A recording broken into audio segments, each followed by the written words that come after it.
We are now going to examine what in many ways is probably the most difficult, challenging, exciting, and important thinker in the recent philosophy of history. A thinker who, more than any other philosopher or theorist, put the philosophy of history and history on the map. And I speak, of course, of Hegel, G.W.F. Hegel, the great German idealist philosopher of the 19th century, one of the great thinkers of the Romantic epoch, and perhaps the most deep and profound thinker on the problem of history and its philosophical significance. He is, in many ways, the father of modern historicism and idealism. And he used history, or saw in history, a counterexample to the mechanistic materialism of the Enlightenment. And we'd mentioned that previously, that the Enlightenment saw Newtonian science and the scientific method, the materialist or mechanistic analysis of nature and society, as the most crucial, critical, and most dependable way of gaining knowledge about the world. And that was not only a methodological belief, it was a metaphysical belief, which means that they not only thought that that was the best method, but that the world really was machine-like in its structure, that it was law-like, that it was driven by a sort of mechanical necessity, by simple, straightforward mathematical causal laws. Hegel was the first to see in history the great exception to that rule, the great counterexample. And of course, Hegel, as any good philosopher knows, exceptions don't prove rules, they disprove rules. They show that rules are inadequate. And he showed that one could not offer a law-like, mechanistic analysis or theory that would explain historical change. What was the law that produced Michelangelo's paintings? What was the mechanism that resulted in the growth of Baroque styles? And obviously, posing those questions leaves a very trenchant silence. There is no law. Precisely because history is, at least for Hegel, a realm in which natural laws don't obtain, in which the human spirit, human rationality, and human culture, all of which are predicated on a certain form of freedom, have their play.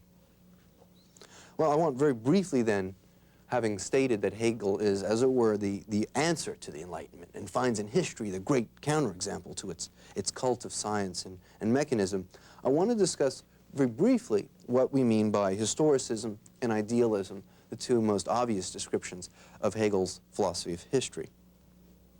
Historicism is the doctrine that there is no extra-historical, logical, or epistemological criteria for judging a culture, that every culture is relative to its specific moment, to its specific level of development, and that it has its own internal, coherent criterion of criticism and judgment. Hegel's historicism lies in his realization that history doesn't exemplify mathematical laws, certainly of the kind found in physics, but rather it's developmental. The standards and parameters of action change over time. Part of this includes the notion that there is no fixed human nature, that the sort of character one would find in a Greek or Roman, contrary to what Hume had argued, is nothing like the character of an Englishman or a Frenchman. And as we'll see, the notion of national character turns out to be a very critical notion in Hegel's thinking. Now, why is Hegel idealist? What do we mean by idealist? Hegel's an idealist because what he finds developing over time is intelligence, is culture, which he conceives of as mind, or actually calls spirit. It is our ideas, our culture, our mentality, which develops in history, and as well in biography. And it is that part of our nature, and that part of the world that the historian is concerned with. And the point that Hegel's trying to stress here, and the crucial element of idealism, is that mind, culture, are not only quantitatively different from nature. They're qualitatively different. They reside in a distinct metaphysical realm, a realm in which there are different laws of development, different laws of explanation, different patterns of causation. So there are, as it were, two worlds, or two realms within our world. The realm of nature, of physis, of material things who stand in a precise causal nexus described by Newton, and then the world of spirit, which develops along entirely different lines, is the realm of consciousness, freedom, and, as we'll see, a dialectical development. Now, Hegel's philosophy of history is challenging because it is one of the most impenetrable doctrines imaginable. What makes it all the more frustrating is that it's very straightforward and in some ways simple. Once you understand the entire system, you could basically describe all of, or characterize all of Hegel's philosophy of history in 4 sentences. I want to read them to you. The first is that history is the dialectical process whereby spirit comes to know itself and realizes its idea. Freedom is the idea of spirit, and spirit is reason in and for itself. The means of this realization, or cunning of reason, is the passions of the individual as both subject and object of history, and its form is the state. The national spirit is a moment in the development of the world spirit, and for each such moment, as for all, the Owl of Minerva spreads its wings only with the setting of dusk. Well, those 4 sentences are relatively brief. It's a quick summation of a philosophy, and I assume they're thoroughly incomprehensible to each of you.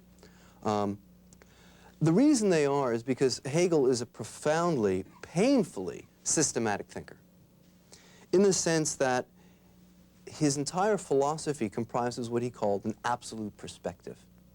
Once one has read all of his works and understands the absolute perspective, everything becomes intuitive, straightforward, simple, and easy as pie. Until you have the absolute perspective, nothing makes any sense whatsoever. Which, of course, is a great defense for Hegelians. If you ever disagree with Hegel or claim to not be able to understand something, it's because you haven't read everything he ever wrote or read all the notes that his students took of his lectures. And in fact, the text we're looking at today, Reason in History, is a compilation of the notes from his lectures that his students had taken. Well, I would argue the reason these sentences are so impenetrable is because they comprise the expression of a unique and systematic vocabulary. Hegel uses words in ways in which we're not used to seeing them used. And they are, despite the fact that they are spelled the same, sound the same as words we use, they are in fact technical vocabulary for Hegel. And these words all interlock in a very tight structure which can be compared to the squares of a Rubik's Cube. Unless you know the exact one true formula that puts them all together, it becomes gibberish. Once you do, it becomes simple and straightforward. So what I would like to do, my method today, will be to try to unpack each of these sentences, translate the terms into something that's closer to the English that we all know and love, and hopefully from that get a sense as to the scope, range, and problems that Hegel's trying to deal with. So I want to begin with the first sentence. History is the dialectical process whereby spirit comes to know itself and realizes its idea. Well, by history, Hegel always means world history, right? He's interested in the whole, in the absolute, in the largest possible time and spatial frame imaginable. And he sees all of world history as a whole, as moving in one direction. Okay. Now, what is a dialectical process? What is the dialectic? This is a word that Hegelians and crypto-Hegelians like Marxists throw all over the place, and it leaves people confused. It's a model of explanation and logic that Hegel invented. You may know the famous expression thesis, antithesis, synthesis. Those are the moments of the Hegelian dialectic. The best way, I think, to sort of give you a brief explanation of this is to give you a couple examples of how it would work. The classic formulation of the thesis, antithesis, synthesis is what's called undifferentiated unity, differentiated disunity, and differentiated unity. Now, what does that mean? Let's take an example of undifferentiated unity. That means a set of relations in which various entities are held together without any awareness of their disparate natures, and there's a sort of primordial unconscious glue holding them together. An excellent example in terms of human relations is the family. The family is an example of undifferentiated unity. Why? The bond that holds people together is natural affection and love. In that sense, what is the father's is the wife's. What is the wife's is the child. We are all willing to sacrifice for each other without thinking, without duty, without demand. Because it is a natural, affectionate relationship. And for that reason, it is a unity, and it's undifferentiated, each for all and all for each. Well, what would then be differentiated disunity? That would be the atomic individual in civil society, right? In the everyday life in our economy, in our business world, it's each man for himself. Everyone is responsible for his own behavior, and everyone competes with everyone else for excellence and the rewards that come with it. So there we have a case of differentiated in the sense that each individual is treated as exactly that, as an individual, and comes to think of themselves as an individual. And disunity in the sense that it is a competitive and to some extent antagonistic set of relations. And finally, what would be the synthesis, right? Those two are opposites. The differentiated, undifferentiated unity of the family, the bond of affection, the complete atomism of civil society. The synthesis then will be differentiated unity, and that he finds in the state. All right, the government, the state, the system of laws is such a place where we do have differentiation still. We are still discrete individual entities with our own interests and goals, but they are unified under a common set of norms, laws, and practices which dictate for us our civic responsibility and therefore our civic morality. So that's an example of the thesis, antithesis, synthesis. Another example for him is what he calls sensuous consciousness, basically the phenomenal awareness of your physical states, states of pain, states of pleasure, states of hunger. Its antithesis is understanding, the sort of abstract rationality one finds in mathematics and in physics and in various other sciences. The synthesis of the two is what he calls reason, which is an abstract rationality which nonetheless comprehends the whole, which sees as part of itself the phenomenal experiences, the emotions, the drives, the desires, that they all subsume under a larger structure. Okay, our next critical word in that sentence. We've gotten through history, we've gotten through dialectic, now we need to handle spirit. By spirit, Hegel means the world spirit. The world spirit for Hegel is the agent. He is the subject of history. Okay. This is a very strange notion because it's a way of speaking that we have since given up. But the best way to think of the world spirit is as a collective subject, or a super person that is immanent in a people. Okay, so let's take, for example, a smaller version of the world spirit. In each moment it takes the form of a national spirit. The national spirit then is that underlying set of principles, or that super-historical person that is immanent in the people of that nation, that have a distinct character, a distinct set of traits. And as much as that sounds like an absurd generality to us today, we nonetheless still believe that there are different characters to different nations. We know that Germans have a much more profound sense of authority than do Englishmen, who have a much more profound sense of class structure than Americans, who everyone knows that is not an American are bumptious, crude, and extremely egalitarian folk. We know the Scots have a penchant for, or so the character would say, for shrewd business operations and parsimony. Okay. It's exactly those sort of character traits which Hegel sees as the immanent reflection of this larger personality, the spirit of the nation. And we do, in fact, still use that notion in various ways in our legal practices. consider when we take someone to court who commits a criminal crime, it is always, say, Jeffrey Dahmer versus the United States, or in other constitutional cases, the U.S. versus Schenck, an important important case concerning the New Deal. In such cases, the U.S. is a super person, an agent that is capable of legal personality, of suing and being sued, of bringing charges, and as such is a collective person. And we have this talk all the time when we talk about the United States negotiating with, negotiating a GATT treaty. In fact, it was a handful of individuals who negotiated that treaty, but they represented, or better yet, they were the representatives of the nation. And that's the same sort of structure of posit that Hegel is using to talk about the world spirit and national spirits. Okay, so two more words to get through, and I think we've got this sentence down. What does realize mean?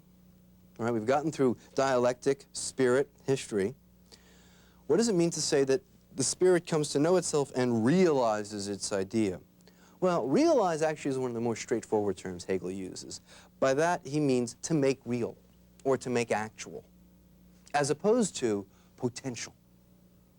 Right? We know, for example, that a child is potentially an adult if given the correct nurturance, food, medical attention. Hegel would argue then that given those things, the child will realize its adulthood, will realize its ultimate end, that of being an adult. And that we could call that actualizing in Californiese, or just say to make real. Finally, the last word, idea. This is a very strange use of the word for Hegel. Hegel here means by idea, the idea of spirit, the essence. And by essence, he means not just what it is that characterizes the thing, but also essence in a teleological sense, that towards which the thing is developing, that which is its end, that which is its natural highest characterization. Okay. Next sentence. Freedom is the idea of spirit, and spirit is reason in and for itself. Well, we know right away, idea means essence, so freedom is the essence of spirit. Okay? Freedom is the essence of the world spirit as it develops. It's the end towards which it moves. Well, what's reason? For Hegel, reason is abstract rationality, structure, order, or intelligence. It is the philosophical expression of what religious people call God, sort of immanent rationality or logic behind the veil of events and realities. Hegel tags this abstract quality of reason, this reason disembodied from concrete manifestations, as in itself, and I quote. So reason is reality in itself. Its dialectical antithesis, the opposite of reason in itself, is reason out of itself. And this Hegel considers nature. Why? Because nature is in fact rational. We know that because it can be modeled in mathematical laws. So there is an immanent rationality to nature, to the universe, to the physical realities within which we live, but it at the same time is out of itself because it is unaware that it is rational. It follows laws of gravitation, of various other sorts, in a rational fashion, but without being aware that it's following those laws, hence out of itself. Now, what is the synthesis of these two things? Spirit, or the collective mind of man, is another way of thinking, because it's a collective superperson. The collective mind of man is the synthesis of these two, of reason in itself and reason out of itself, and as such, the spirit, or spirit, is reason in and for itself. In this sense, in that man is a natural animal and obeys laws in the same way as the rest of all of nature does, but is capable of being conscious of its own rationality, and therefore having self-awareness of its rational nature. Okay. Finally, what is freedom? The end towards which history moves. It's not what you will think at first. It's not the British idea of liberty. It's not freedom from restraint, freedom from interference, liberty from the government or other individuals. Rather, freedom is acting according to the dictates of your own nature, which for Hegel, as for any great German philosopher following Kant, will always be following the dictates of reason, of a conscious reason, which can dictate universal laws according to, as it were, a categorical imperative. So what he means by freedom is not liberty, but Kantian autonomy. And what autonomy means, autonomos, self-law-making. We are free insofar as we follow laws which come from our own rational nature and which we have made by our own rational nature. That is not to say that each individual has made those laws or even agrees with those laws. Like Rousseau, Hegel believed very often people must be forced to be free. Okay. Next sentence. The means of this realization, or, and this is one of his famous phrases, the cunning of reason, is the passions of the individual as both subject and object of history, and its form is the state. Okay. For Hegel, passion means nothing more than self-interested action. A self-interested action that seizes the will and takes control of the personality, that prompts the individual to act in a particular way. In a healthy state, such passion always works towards the betterment of the society as a whole and the common good. That is the sign of a healthy and happy state, one that has evolved to its highest potentialities. Okay, so that's what passion is. It's not necessarily exalted emotion. It's simply acting on the basis of self-interest. What does it mean for Hegel to speak of the individual as the subject of history? Here he speaks of something we might call, that he calls, the great man. World historical individuals who make a profound difference in the course of history. People who have fundamentally changed moralities, national principles, systems of law.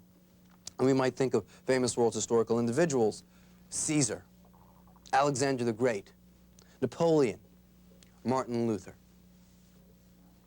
These figures all arise out of a particular situation. As a nation develops, it outgrows its mores. It changes to a point where the laws that it once had, the institutions that it once had, no longer fulfill its changing patterns of behavior, aspirations, and goals. As a result, the nation becomes sort of bogged down.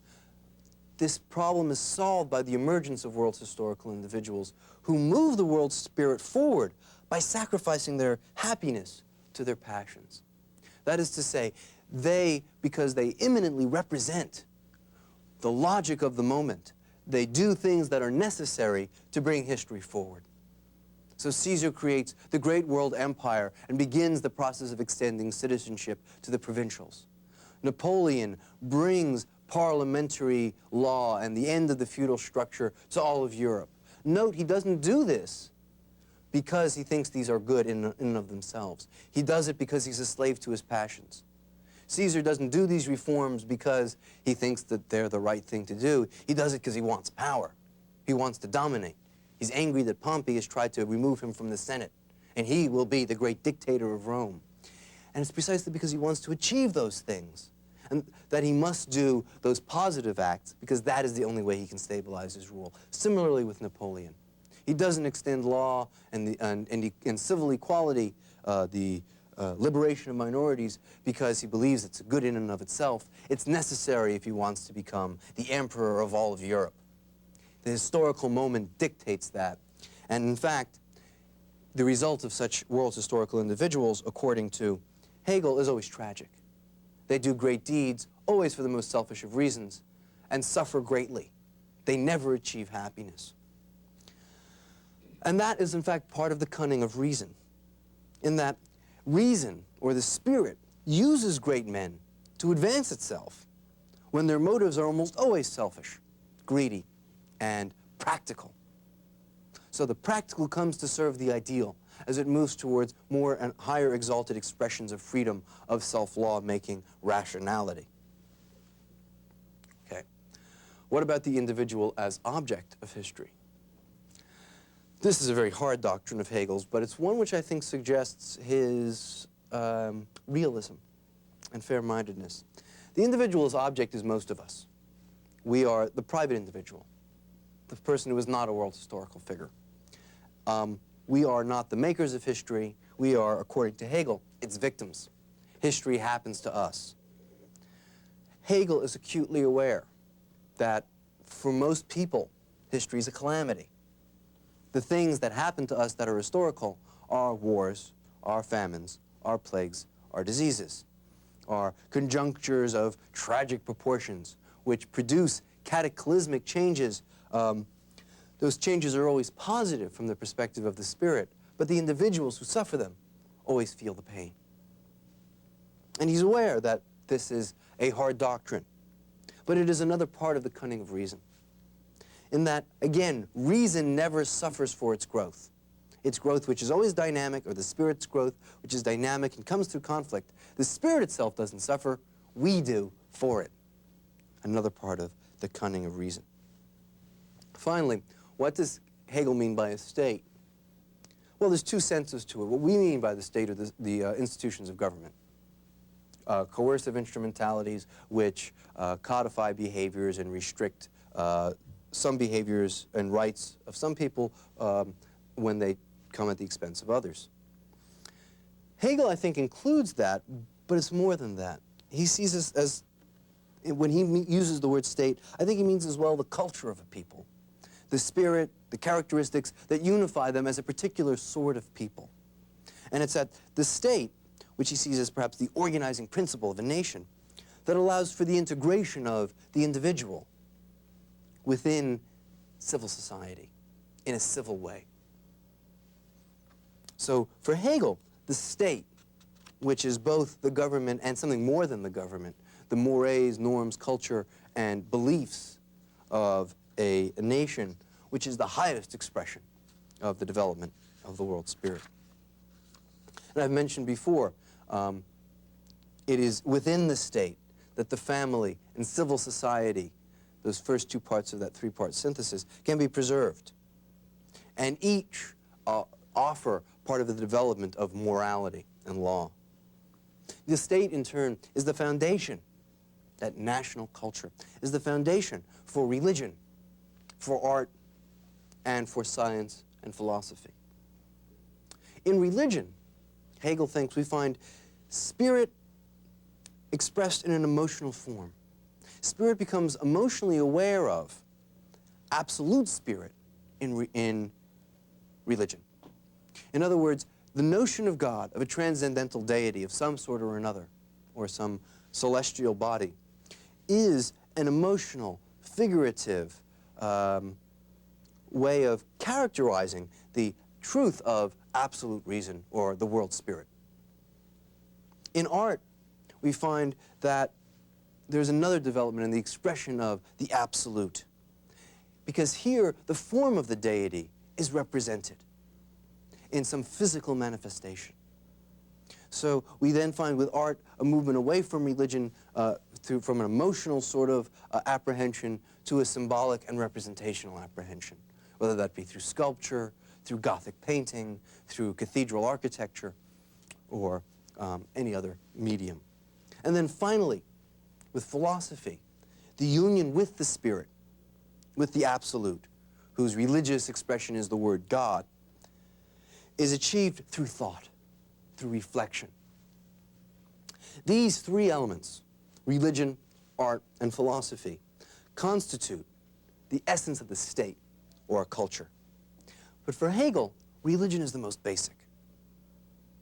Thus, Rome and Greece are based on their forms of paganism and distinguishes them from other states with their distinct forms of paganism, perhaps the Egyptians or Mesopotamians or Carthaginians. Similarly, he thinks the difference between, say, Protestant and Catholic countries is a function of the religion. The Catholic religion represents the deity in a far more authoritarian fashion. in one which replicates an earthly process of, or retinue of hierarchies within the church structure. In the Protestant religion, the relationship between God is much more direct. Each man stands before God in the priesthood of believers. And it's for that reason that he thinks that Protestant religions are far more liberal, Protestant countries are far more liberal and have a greater degree of individual freedom and parliamentary government than do Catholic countries, at least in his time. Okay, last sentence. The national spirit is a moment in the development of the world spirit. And for each such moment, as for all, the owl of Minerva spreads its wings only with the setting of dusk.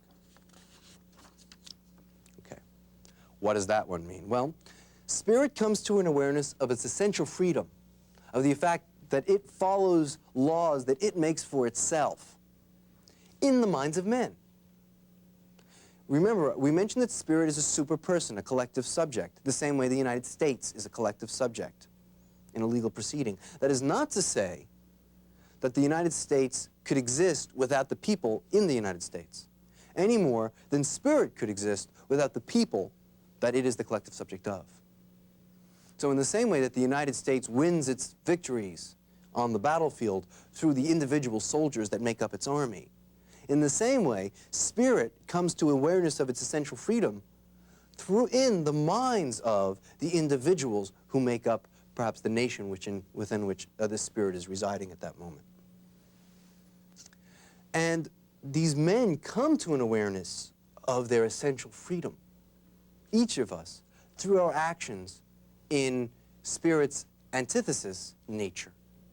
It's by acting through nature that we come to understand how different we are than nature, and the extent to which, as we train our dogs, we realize that we are not dogs, that we're not just animals that can be taught through stimulus and response, that there is something developmental, intellectual, and cognitive involved in human development, unlike what we experience as we act through the physical world. Each stage of this growing awareness of our freedom is exemplified in a particular people or a particular nation, which at that particular moment is the highest expression of the world spirit for that moment. And at that moment, that nation will always be the most thorough self-consciousness of freedom. This must begin with the state, which is why Hegel argues that history only begins with organized political communities, because it is only there where we can begin to actually postulate law. And once law is postulated, then we can see the beginning of the sense of freedom, acting according to dictates that we have made ourselves. Moreover, only in those contexts can there be morality. Unless there is law, unless there is given some set of procedures and behaviors that are proscribed, one is not blamable for failing to follow that. Hegel does not believe in a natural law or some disembodied, universalizable moral principles. He's a strict historicist. The law is what the law says at any particular moment. Morality is what it is at any moment of evolution. There is no final perspective of which we can know. All right, well, I'm going to give you very briefly Hegel's thumbnail sketch of history. I don't stress it very heavily because his historical knowledge is very sketchy. It's the scheme which is important for Hegel, and it's the scheme which is adopted by subsequent Hegelians and Marxists. He begins with Oriental civilizations, the civilizations of the Far East, of the Near East, and of the Middle East. And that's the beginning of history for him, as it is for everyone with Sumer. But for him, these civilizations never quite come to understand the freedom of man. Thus, to a certain extent, the Oriental despotisms that one finds in ancient Egypt or Sumer or China or India, he claims are in some sense thought to be natural or cosmogonic. And this is in fact historically accurate. The first pharaohs were thought to be representatives or incarnations of the god, as were probably the first priestly kings of Sumer. Certainly the emperor of China always ruled under the mandate of heaven. and the Emperor of Japan is still thought to be, to some extent, related to the deity. So what these civilizations understood was that in Oriental civilizations, one was free, that being the ruler. That person followed rules that he made for himself. Yet even here, this is not a complete freedom. It's a sketchy freedom. We're barely emerging from nature in the sense that it's the freedom of a capricious despot. And that capricious despot is likely, because there are no abstract laws in the society, to follow his whims and his passions. And that is not freedom in the sense of autonomy, but its opposite in the Kantian language, which is heteronomy. You follow dictates which are not created by you. If you desire wealth, that is not, and you act to pursue wealth, that is not freedom or autonomy. That is heteronomy. It is the wealth which is dictating your behavior, something outside of you. It's not a rational rule you've made. Well, the Greeks and Romans, then, for Hegel, were the first to really understand freedom, but only partially.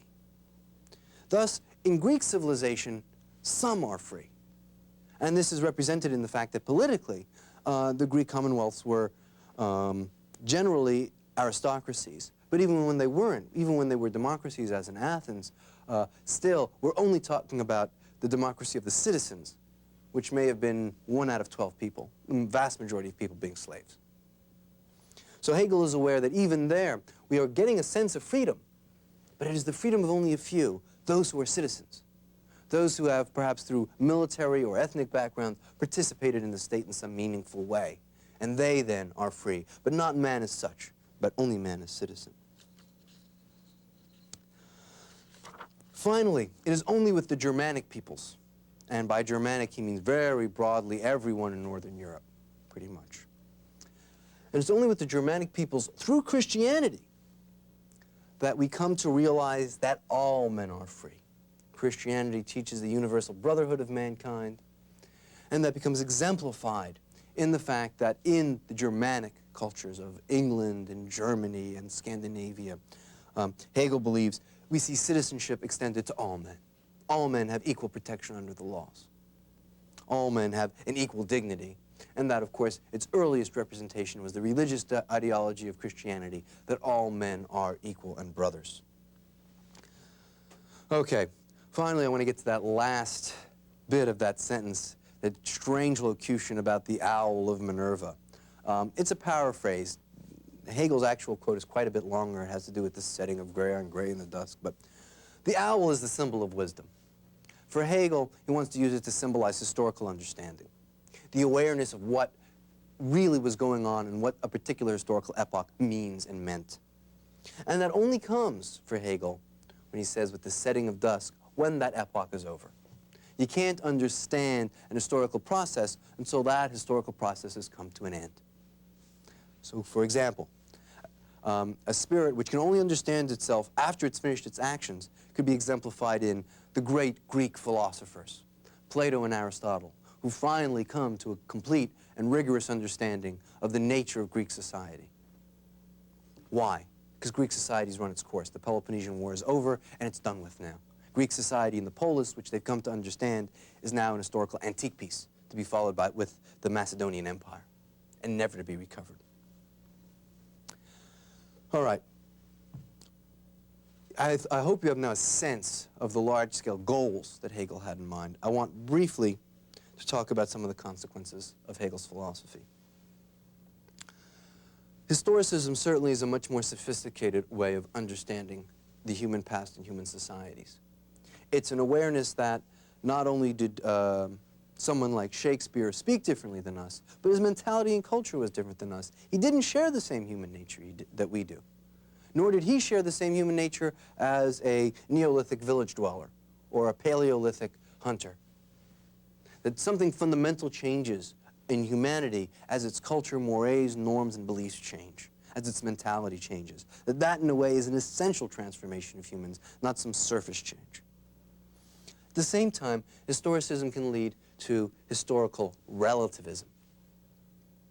Consider, if we have no specific conception of any absolute or reason in itself, but only as it comes through its historical development, then all we have to understand of reason, or of morality, or of law, of right and wrong, is its particular level of historical evolution as embodied in our national spirit. Now consider the course that Hegel's talking about. The world spirit starts out with Oriental civilizations. It emerges there. It then moves, once it's achieved all it can there, to the Greek city-state and resides there for a while. Then it moves to the Germanic peoples and resides there as it develops itself more fully. What that means is that one cannot criticize the practices of Oriental despotism from the perspective of our beliefs in universal freedom, precisely because those perspectives are the result of a later historical development, and that's an anachronism. Therefore, there is no frame of judgment beyond that of the historical moment within which you live. This means not only for morality, but the very canons of rationality itself shift as the world spirit moves from one people to another. There is no abstract, absolute rationality. There is only the rationality that has developed thus far in Greece, or thus far in Germany, or thus far in England, or thus far in the United States. Similarly with morality. And this can be a very troubling doctrine. Hegel would deny us, or deny any wisdom in judging our ancestors or forebears critically for their treatment of the Indians. He would say, well, that's a naive view. That wasn't the way people saw things then. Spirit has grown since then. It was, in fact, the treatment of the Indians, that dialectical struggle, that created the wisdom of what came, that was bad behavior. But at the time, it wasn't bad behavior. It was the level of spirit, the level of understanding spirit had gained at that moment. Okay. Another one of the consequences of Hegel's philosophy is that it can be politically conservative, nationalistic, militaristic, and statist. Which is why, in fact, the conservative nationalist Prussian state paid him to lecture publicly. He was, in fact, the Prussian court philosopher. There had been some student uprisings of student radicals looking for parliamentary reform, and they hired Hegel to come in and preach to them, or lecture to them. And he had a profound effect. He quieted them. And in fact, all of the Prussian court came to hear Hegel lecture. It was conservative precisely because of what I've just laid out. There is no utopian criticism that's allowable. There is no grounds of criticizing the practices of a state besides the level of organic growth which that state has achieved at that point.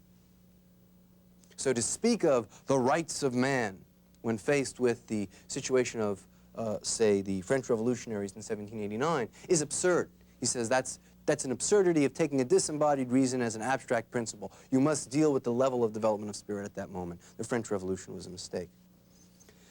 It is thus this growth of the national spirit is the highest expression of the world spirit, to date at least. And thus Hegel's philosophy implies and states that the rational is the real and the real is the rational.